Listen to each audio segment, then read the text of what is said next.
Work was not my number one priority in life. Going out, partying, and having fun came before anything else.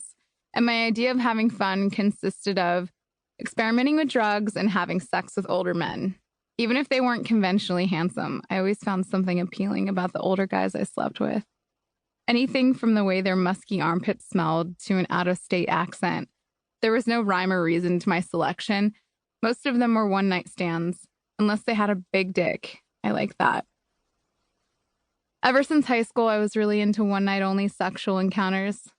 It could be as little as a makeout session or a blowjob. I loved meeting new men and going off somewhere to have sex. I never thought of it as giving it up.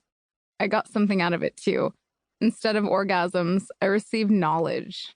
I was learning about men's bodies and learning about my own body. Sex gave me a feeling of power. Sex is power. Sex made me feel pretty, wanted, needed, and smart. I did all I could to make those feelings stronger. The modeling agency was on Van Nuys Boulevard in Sherman Oaks. I'd envisioned a tall professional building with a sleek tinted glass on the outside. Imagining it, I could almost smell the spacious, fashionably decorated lobby and waiting area full of headshots and resumes. I parked on the street looking for it. I was so full of nervous energy that I forgot to pay the meter. The building in my mind was not there. Instead, the door-to-world modeling led up some ratty carpeted stairs above a corridor between two other equally questionable businesses. I couldn't even ascertain what kind of establishments they were. The signs on the building's facade were too old and faded. I had noticed an adult video shop on the corner. Sherman Oaks sounds nice, but Van Nuys Boulevard is still Van Nuys Boulevard. A good place to disappear if you want to run away from home and live a miserable life, ride the bus, and do heroin. I was wearing a cute little lavender dress and heeled sandals. I felt pretty. My skin was clear, 20-year-old fresh-faced Oriana Small. I took a deep breath before I opened the door to the suite. Instead of inhaling an atmosphere of professional paper scents, magazine proofs, and photographers' contact sheets, I took in a breath of cigarette smoke, mingled with layers of dust and grime. Meekly, I pushed the door all the way open. Covering every inch of wall space, there were pictures of female porno stars. Porn movie posters loudly and proudly blanketed the entire office. Several of them blazoned Nikita Denise. It wasn't a small place, but it was so full of tits, G-strings, made-up faces, big flouncy hair that it seemed to be caving in. There was a disgusting, torn-up, shabby brown couch. Two people sat on it, young and immoral looking. An oily-faced man behind one of the desks welcomed me. He was the one I talked to on the phone, Tyler. My boyfriend's name was Tyler. I cautiously sat down in a chair in front of his desk.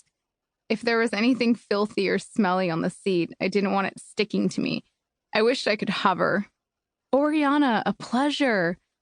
We chatted lightly for a minute before I had the guts to ask, almost gasp, "What kind of modeling is this, Tyler?" He looked at me in all seriousness. "Call me Ty. We do primarily adult casting." "Is this porn?" I wanted to be polite, but I was fucking freaking. The obvious was too strange here, my underarms soaked with sweat. "Yes, this is porn.